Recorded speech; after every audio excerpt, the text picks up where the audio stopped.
Hello, everyone. Welcome back to another Friday with Fred. I am Fred Faulkner. Thanks for joining me today on this Friday morning, afternoon, depending where you're at.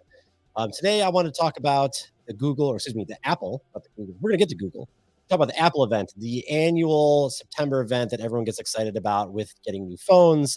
This is where Apple showcases the latest iPhone and other iPhone-related accessories like the watch and the iPod or AirPods. AirPods. So this is the big hardware event. They get it. Everyone gets excited because it's the new Apple thing. Today's going to be just a quick conversation. My thoughts on what I thought of yesterday's or event that happened earlier this week. Some of the marketing fluff, some of the actual new features, some of the what gets interesting, and then also talk about what I am excited for because Google then also announced that their fall event, which is going to talk about the new Pixel lineup, is going to come on October 6th. If you want to join me in the conversation, please drop some comments in, whether you're on YouTube or LinkedIn or Twitter. That is where I'm broadcasting to today. Drop some comments in. We'll talk about it. And if later we want to get into a discussion, you can come backstage and we'll bring you into the chat as well. I'll post a link a little bit later for that. So these events, the Apple event, they are the quintessential thing that people look forward to. And I think they've gotten to just beyond the tech nerds. This is the thing where not just tech gets excited, but I think consumers get excited too, because at the end of the day, people love their phones. They're on them all the time. If you look at your screen time, you're probably going to be shockingly not aware of actually how much you're on your phone, although you can probably find out pretty easily through certain settings for you kind of see your well-being settings. But we're on our phones all the time. They're always with us. It's the thing that is like when you leave the house, you start to feel, you get jitters. I don't know about you, but you get jitters when you're like, I don't have my phone on me. What if someone needs to get a hold of me? Or what if I need to do something? Your phone is kind of constantly attached to you. And so annual event like Apple's event, it gets really exciting because people just, want to know what's the latest and greatest and what's Apple doing. Let's talk about that. Apple's event was certainly one that they talk about their phones, they talk about their watches, and they talk about their AirPods, which I now realize I completely misspelled this later in this. Um, and it's everything that you kind of carry with you. This is your everyday carry, right? So I have a watch on me, I have my phone, and I have my headphones. Brilliant packaging, if you think about it. Why not put all these things together? And this is where it's a smart move. So this year they came out with, they talked about their iPhone lineup, which is the iPhone 14. You have your iPhone Plus is kind of their entry level line. Rest in peace, the iPhone Mini. No iPhone Mini. If you like small phones, sorry, you're stuck with 6.1 inches. Your smallest phone you can get this year, and then gets into the Plus lineup. Not much has changed from this lineup from previous years. It's really a 13, just kind of really rebranded. Yes, new SOS feature. Yep, definitely we'll talk about that a little bit. But certainly, let's see, just show this one. I don't know who the LinkedIn user is, but thanks for joining the chat, which is awesome, and the live stream today. Not much has really changed, right? It's gotten different kind of aluminum design. The camera's been bumped up a little bit, but not a whole heck of lots going on there.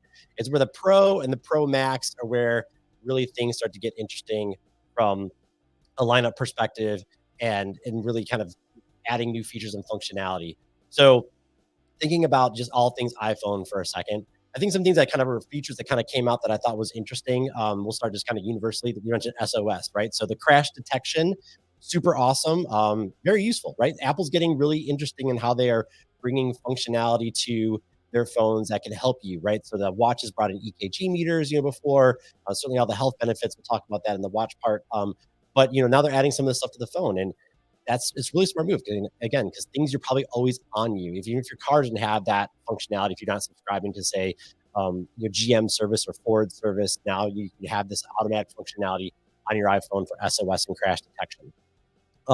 They also brought in things like eSIM, which is an interesting move, right? So if you're used to having to switch a SIM card or multiple SIM cards, depending if you travel a lot, they ditched the whole SIM tray this year. Now it's just an eSIM, which is all baked into the actual OS system. The interesting thing about having eSIM is, and I can't claim list MKBHD, who is a big tech reviewer, cited this. It's like how more of a challenge now is it? Say you ever want to switch to like say an Android ecosystem. They talked about how all the different carriers, it was easy to switch between maybe T-Mobile and Verizon and AT&T. eSIM is supported probably amongst all of those, and even internationally.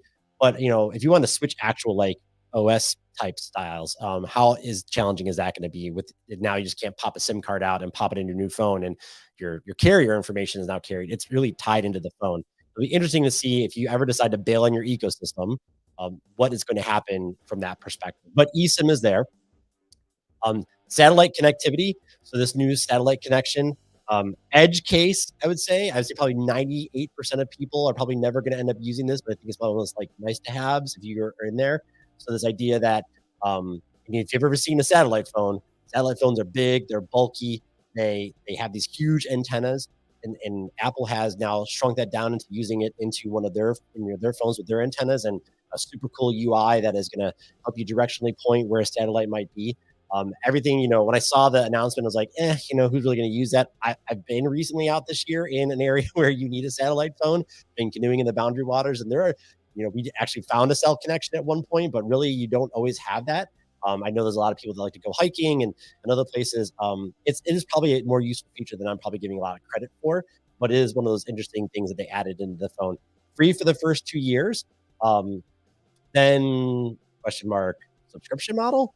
That'll be interesting to see because they actually put a date on it. Now, that all being said, who keeps phones for more than 2 years these days? And is that going to be something that's going to evolve? Because I think, while I'm sure there's basically a generation that does like to keep their phones a long time, we all know why people get excited about this Apple event is because people change their phones all the time. They want the latest and greatest, and they want to continue to upgrade. So even though it's free for 2 years, it'll be interesting to see how this evolves over the next 2 years and whether that kind of comes into play.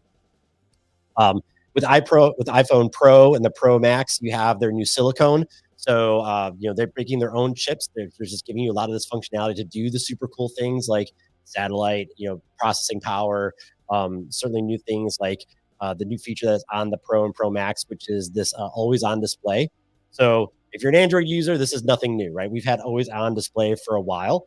There is some newer kind of technology that's being used with the new silicone, Ionic A16, whatever it is, and how it's being using processing power and the refresh rates and how they can kind of keep that and keep battery consumption down to a minimum.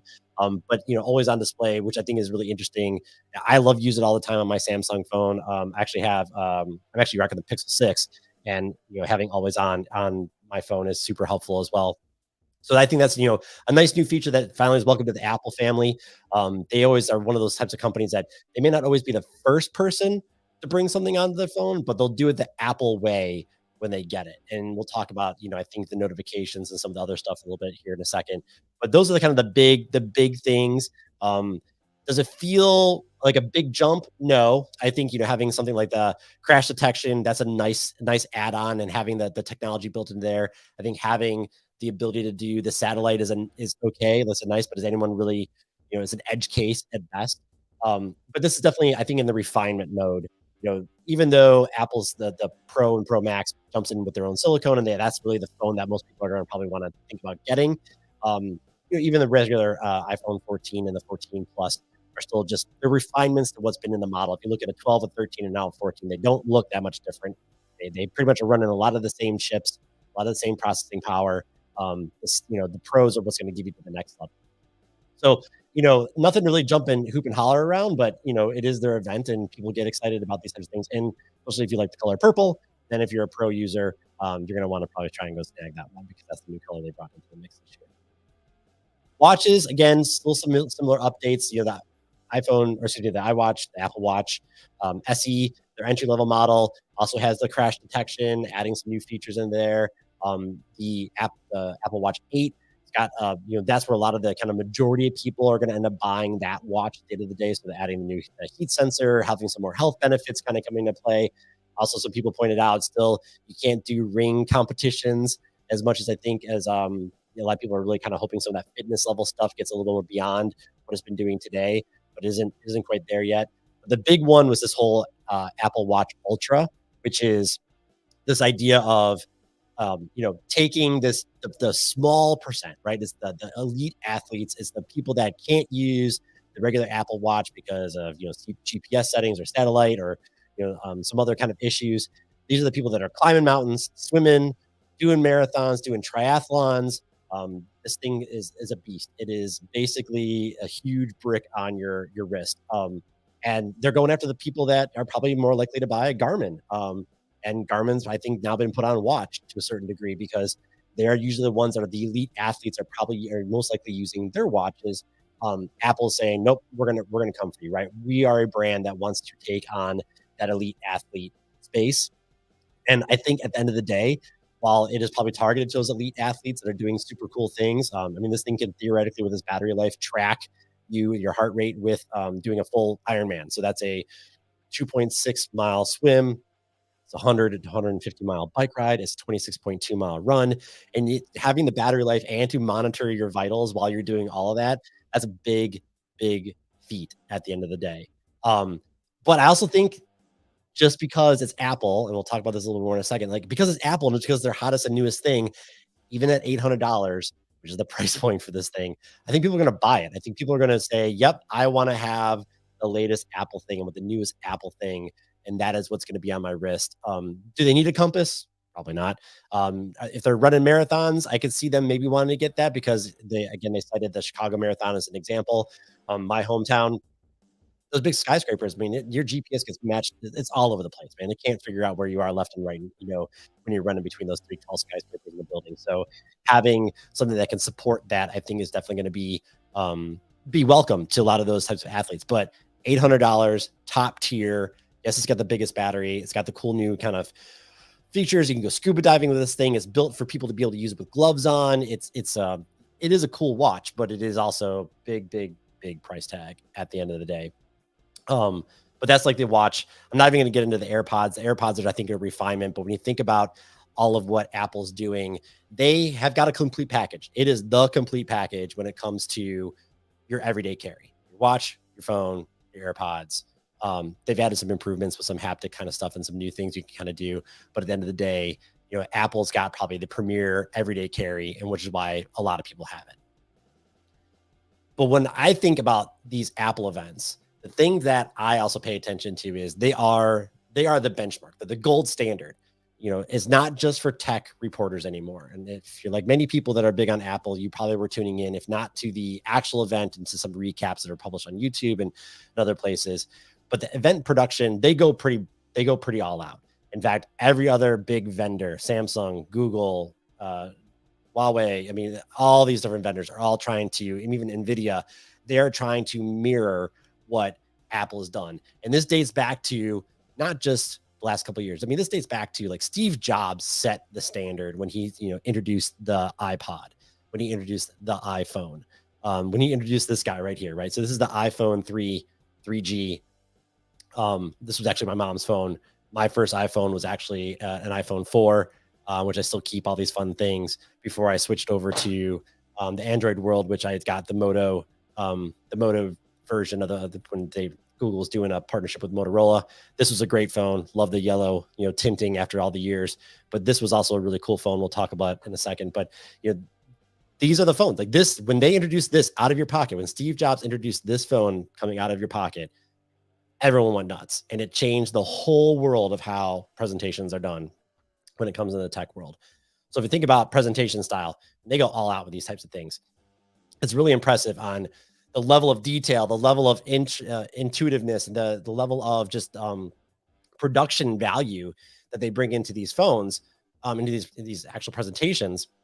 It just comes in full circle. I mean, if you think about, the drone shots that are zooming in on Tim Cook coming into Apple Park, they do this for, probably a month ahead of time, and all the production that goes into this, but it gets people engaged and it keeps people engaged as they're going through the actual event itself.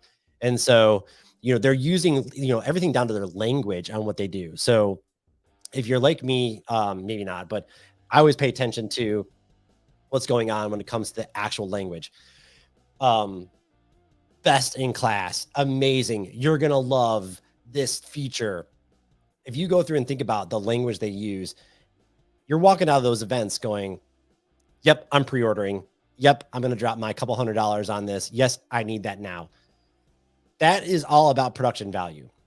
It's about communication. It's about all the things they do from a standpoint of just making sure that they want to engage their audience. And really, when they're talking about all these things, those presentations aren't meant for the tech reviewers. They're meant for you. They're meant for me.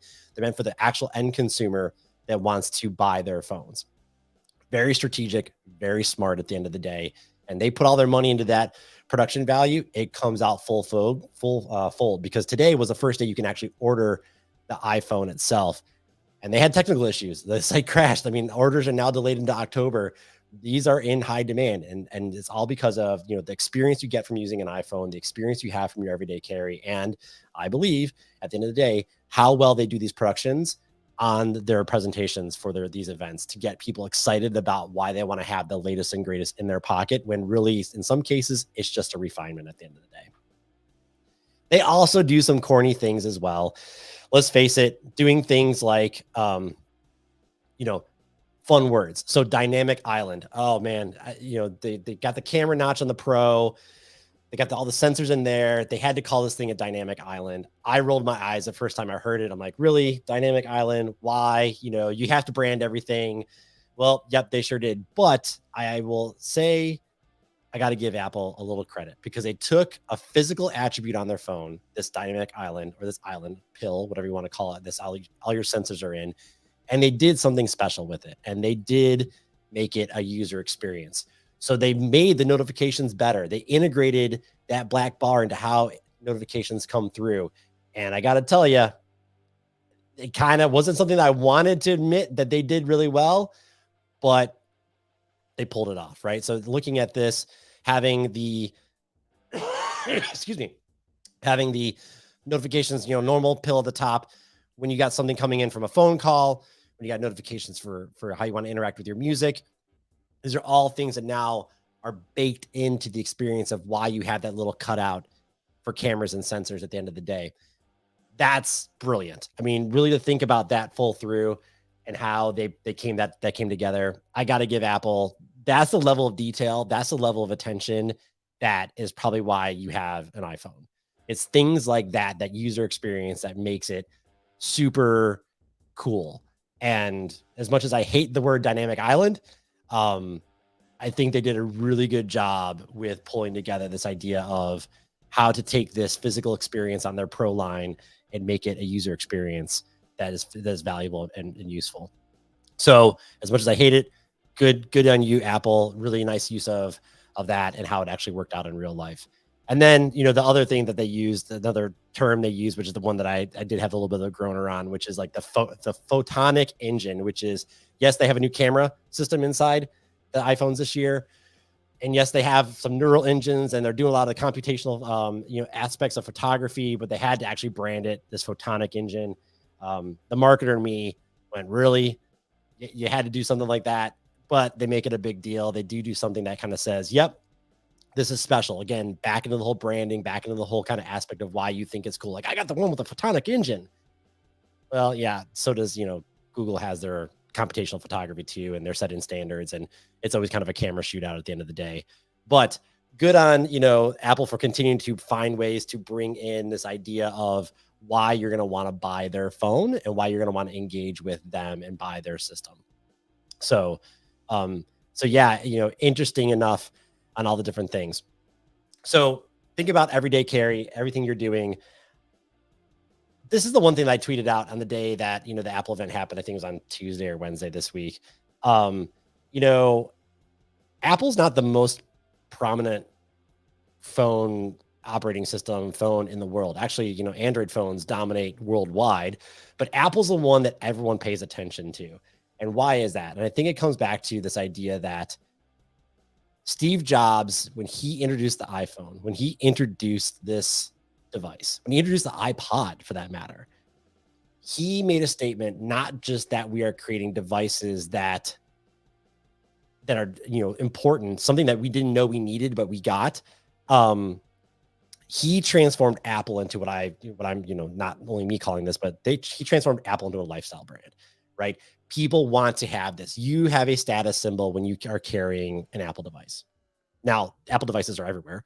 A lot of people have them, but you are in a class. Like you're in a world where people understand who you are, and it says something about you, just like wearing Nikes or wearing Jordans or wearing, Patagonia or shopping at Whole Foods. It is a life. It is part of who you are. It's an identity of who you are is when you actually carry an Apple product, whether it be a watch, the AirPods, um, or the phone, or all of them in between.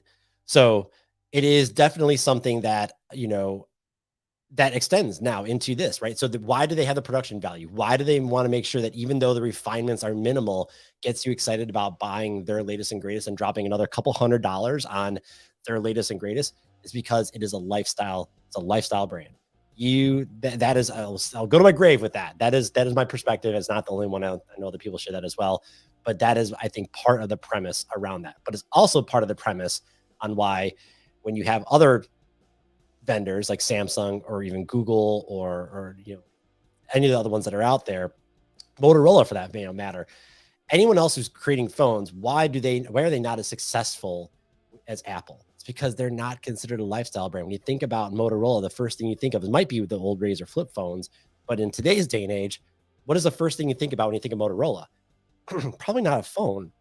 When you think of Samsung, Samsung's got TVs and refrigerators and appliances and all these other things. And yes, they do indeed have phones, and yes, they have very awesome phones from that matter. They have the folds, and they're setting the standard on all that type of stuff, the foldables from that perspective. But I don't, and they have the earbuds, and they do tablets, and they do all these other things. But are they a lifestyle brand? Are they the ones that you're running out to grab the next Samsung device? Maybe if you are an Android user, maybe that is something that you're going to gravitate to when you don't want to have the Apple experience. Who's your next go-to? It's probably Samsung. I think Google's trying to play catch up. So we're going to talk about that in a second. So Dan is here, and he's asking, so how much better will the camera be than the 13? I think on the regular iPhone and the iPhone Plus, I think that they did say they're going to a new 12 megapixel camera. I don't think you're going to see that much difference at the end of the day. I think you're going to see the big monumental jumps when you get to the Pro line, so the Pro and the Pro Max, because they did completely re-engineer that camera system. It's a bigger bump, deeper, new technology, 48 megapixels on the Pro line when you do Pro RAW, and which gives you, if you're a photography nerd, it's like, yes, it's super cool. And the cinema aspects that come with that from video, I do think you're going to see a jump. You're going to have a lot more options to take and do stuff with your photography. That being said, if you're an average everyday consumer, you're probably not going to care. I mean, it's going to sound cool, but let's face it, like, unless you're out there doing massive photo editing afterwards, Pro RAW and 48 megapixels is not going to matter as much. It'll be cool. You can crop, and you can be cool that you can do some things and not lose some of the actual resolution. But again, 99% of the people who buy a phone will want to have the cool camera. They'll only use 10% of it at best. It's kind of like, you buy Microsoft Word, you only use 10% of Microsoft Word, which is now why they're probably giving some of it away for free with, the subscription. And then you also mentioned, so thoughts on blue versus green chat, the international status symbol, the way helping Apple users call out friends and say, you use Android, you should buy an iPhone. There was also another comment that came out, Dan, around Tim Cook saying, are you ever going to support RCS, which is the rich communications service, which is what allows you to kind of do some of the Apple-esque things. So, see the dots, when someone's typing, and the reactions and stuff, and some of the rich kind of communication services. And Tim Cook's response was like, well, no, buy your mom an iPhone. It's not a priority for them to do that. Whereas a lot of the Android users out there, like Google and Samsung, they're all supporting RCS and being able to do some of those iPhone-y type of things inside that world. Should you buy an iPhone? People live and die by that iMessage, man. They buy an ecosystem because they don't want to switch. And, I have an Android. I have a Google Pixel 6. I will say I'm finally getting some ability to do some of that interactivity. I now don't get the secondary message with so-and-so liked a photo and so-and-so liked this. I can actually see some of those likes actually happening on my text chat message. But, Apple's going to die on their sword. They're never going to adopt. They're going to want people to get into their ecosystem as much as possible. And I guess when you're the richest company in the world, you can afford to say that, and you can afford to let people come when they want to come into your ecosystem or not. Because once you're in there, I will tell you, it is hard to leave. That is for sure, because there's not a great equivalent yet. And again, because of the fractured Android experience and things like that. And I think that was, when you think about that, I want to kind of wrap up on why I think about different ecosystems. Um, that is one of the big reasons why you're either an Apple fan or you're not. And there's not a lot of great alternatives out there. So let's talk about next month is now Google. So who's playing catch up?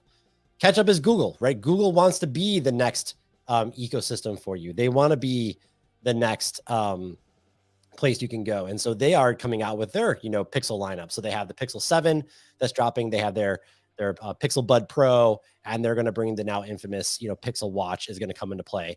And that is something that we've had to go to other sources to get Android focus or Wear OS watches. I personally wear a Mobvoi watch, which is an Android watch. I can get all my Android Wear OS type of stuff. I've had the Moto 360 in the past. But Motorola, or excuse me, that Google's finally coming out with their official Pixel Watch. That's the rumors, that's the specs, that's what we're going to expect to see, and they're going to get their everyday carry equivalent, right? If I look at this everyday carry equivalent, you have your phone, you got your Pixel Buds, which have a lot of the same aspects and same features and functionality as those AirPods do. The AirPods Pro, I mean, spatial, a hear through, dynamic connectivity to multiple devices. I mean, they are just as good in many cases, from what I've seen and heard from tech reviewers, as the AirPods are. They look different. They don't have the little stems, but they all kind of support that same thing. And then the watch, right? This is the same three things we talked about before. What do you walk out of your house with? A watch, a phone, and headphones, right? Those are three things. So they are coming together with their everyday carry. Samsung has their everyday carry. They have their watch, they have their phones, and they have their AirBuds, their version of their buds as well. This is now the alternatives, like what's going on and how they're going to do this. Google is playing catch up, and that is just something that's always going to be there. I mean, the market share is very much in Apple's and Samsung's favor, but that is what they're coming to. And you think about, the watch, which, something I'm getting excited about, it's a slick device, but if you think about it in comparison to what we just saw with the Apple Watches, this is a very different dynamic. This is a very different style. It's a very different approach to watches. This is Apple when they introduced the Apple Watch. This is not Apple Watch Ultra. Now, Google bought Fitbit, so they're definitely focusing on the health features. I expect to see a lot of health aspects being brought in because of that Fitbit acquisition and how that's being baked in. Still keeping a Fitbit line out there, but I see a lot of that kind of technology coming in. But this is a different audience. The people who are wearing the Pixel watches are not going to be the same people running ultra marathons. I think that is exactly why they called it an ultra. It is for the top tier, elite, best of the best athlete and or person who just wants to wear a watch that says I have, can do these things even though I don't. The Pixel watches will be very different from that perspective. All brands need to put more focus on wearables. The AR glasses, where the AR glasses were promised, they're coming. Apple's been working on them. I think, Snap is definitely still leading in that race a little bit too. They're coming. They're not easy to make. And Google introduced the Google Glass years ago. And it was before its time. And it's one of those things that they're still out there. They're coming out with new versions, but no one's going to have that in public. There's a lot of technology that has to get baked in to make them produced in a way that is not cumbersome. And I think we're getting close. I think, we've got speakers on glasses now. So you have like the Bose, you got, let's see, Bose has done it. Amazon's done it in some cases. There's my dog because someone's driving down the street. Sorry about that. This is what happens when you have live chat. This would be fun. I'll edit this out later. So I think it's all coming, but it takes some time and the social acceptance of it all. So what's the social acceptance of having glasses or other things that are on your head that are recording or potentially recording stuff that's going on? So I think those are all the risks and things that are going on, but the wearables are coming. I think that they are going to be there, and I'm excited about it because I want to have that kind of type of stuff in the world and be the next part of the everyday carry. So yeah, the risks of running live chat when you have a dog. So in any case, sorry about that, folks. So let's talk about, this event. I think Google's going to come out next week, or not next week, next month. They're going to do their thing. They're going to try and make their production value as big as Apple does. They're not going to get there. Let's just face it. It's just because Apple is Apple and Google is Google. And those are the two different worlds that we live in. But I do think there's a reason why we have this, dynamic of a lifestyle brand versus not. When you think of Google, first thing you think about is not is not watches, it's not phones, it's not headphones. It's search and advertising and a bunch of other kind of things first. Um, so yeah, let's see. Zuckerberg admitted the new glasses are easily film photography people without their knowledge or consent. Any thoughts on that? I think that's a huge risk. You need cameras on. You need cameras on your glasses, on devices to take in the consumption of the data, right? So be able to see stop signs and translate them, to be able to see other information and translate them, to be able to see a road and then project AR type of elements on there. Man, the consent thing. Let's see, Ray Bans and Facebook did the whole with the Ray Ban stories. I think they're calling them. There's a light that happens that circles and flashes when you're recording. Same thing with Snap and their spectacles. They have a light that will flash around to the camera to let you know. But I will tell you, there's a YouTuber, Casey Neistat, who kind of like one of the bigger, guys that has started the whole vlogging movement. He recently was invited to the Sundance Film Festival. You can watch his video online about that experience, but you couldn't take cameras on the red carpet. Well, he's known for wearing sunglasses. He's known specifically for wearing Ray-Bans. And he's also known very specifically for doctoring them up and spray painting them white and then scratching them off. So it's a really unique dynamics, unique look for Casey Neistat. So no one bats an eye when Casey Neistat is wearing Ray-Bans that look kind of funky anywhere. Well, he put on his Facebook stories, or excuse me, Ray-Ban stories, and he recorded red carpet because he had that on there.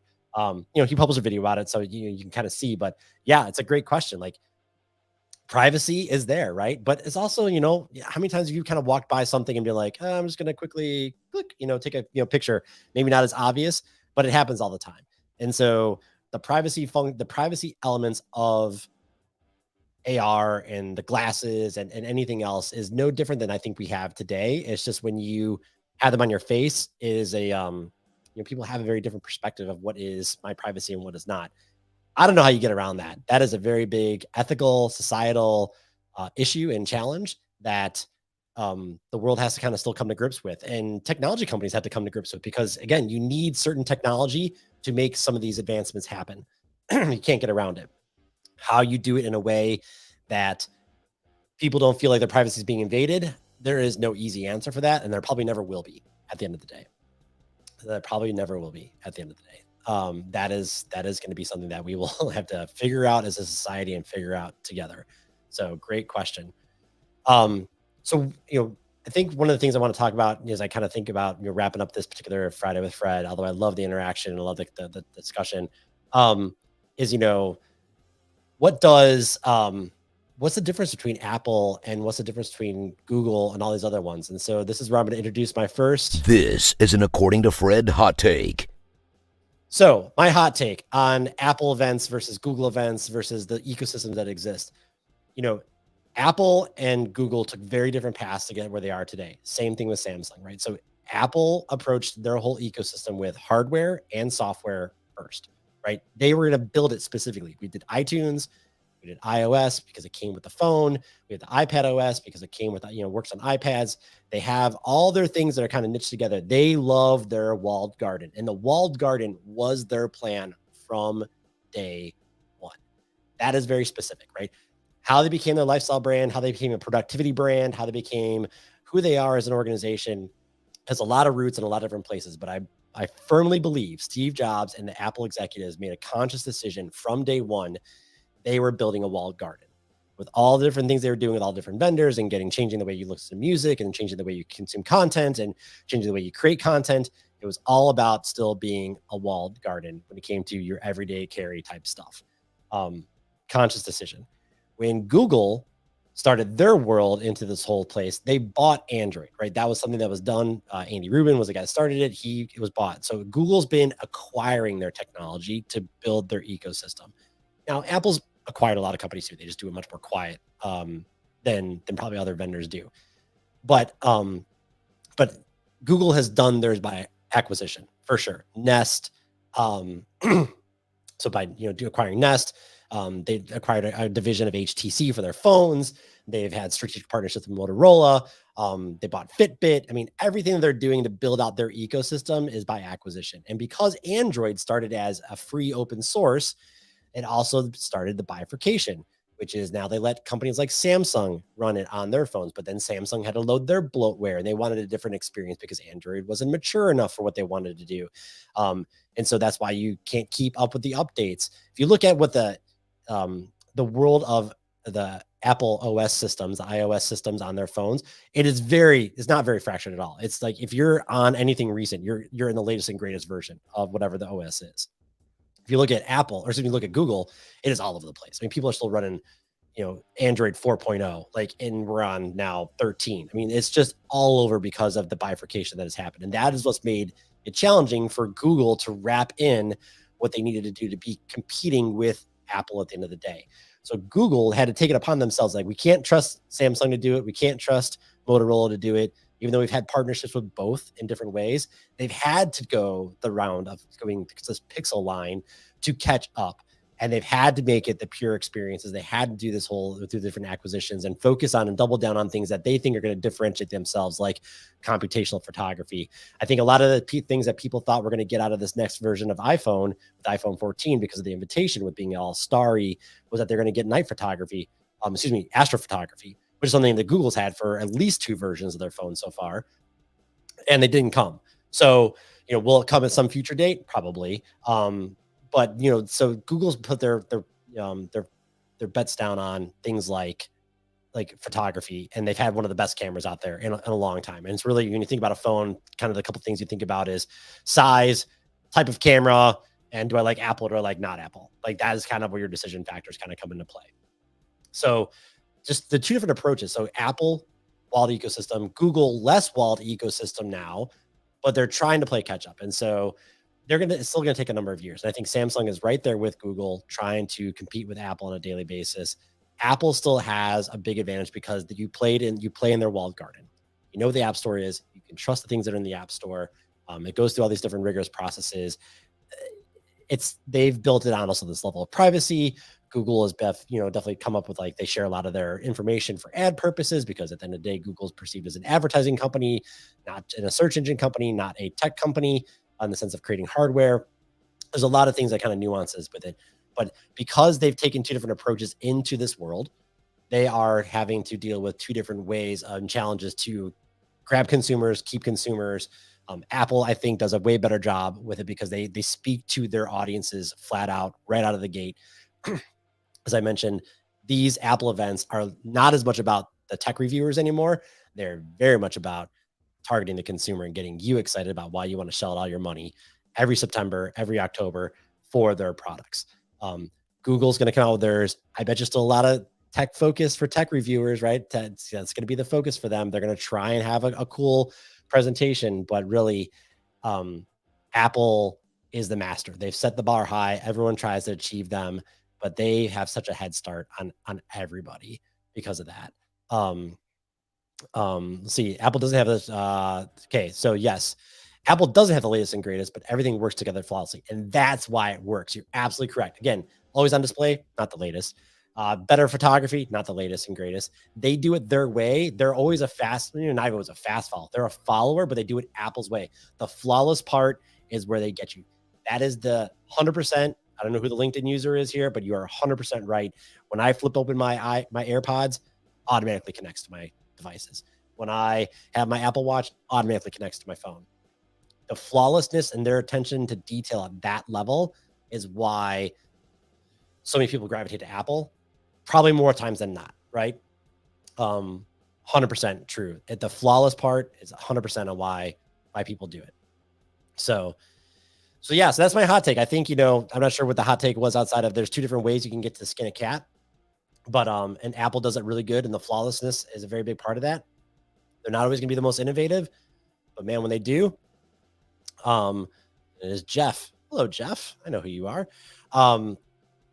When they do it, it works really well. I think, it'll be interesting to see who is actually going to, who's going to go pick up the next phone. You're going to wait till your phone is not ready, for you anymore, because let's face it, also the thing that came out to light in the last year, 2 years, is that Apple consciously will start to degrade your Apple phone after when the new one comes out. So they'll say it's to preserve the CPU or preserve the battery, but they will start to ratchet down your phone. So at some point you have to upgrade. I was in a Verizon store earlier this week getting my son a phone, and someone said, I have that app, the iPhone 11. And I'm like, all right, so the 14's coming out. That's 2 years, but it's like, yeah, it's doing running slow and other stuff. I'm like, you're here because Apple's pretty much deemed that you are ready for a new phone, whether you think you are or not, because they are preserving your device by ratcheting down the processing power and ratcheting down the battery life. Um, Also part of the walled garden, right? You may not be ready for their new devices, but you know what they are. They're going to tell you that you're ready for their new devices because they're going to do something about it on their own. So that is my Friday with Fred today. Talking about planned obsolescence should be illegal. Maybe. I don't know. When you're in their garden and you're actually using their phone, and if you read all their terms and services, they probably legally can do it because there's probably some line in there in one of the 15,000 pages that you agree to when you say yes, I want to start this phone up. You probably are agreeing to the actual degradation at the end of the day. Um, but yeah, so Friday with Fred, I'm going to come back with another topic, probably in another week or two. Thanks for joining me today, and we will catch you guys all on the next one. Thanks again. Have a great one.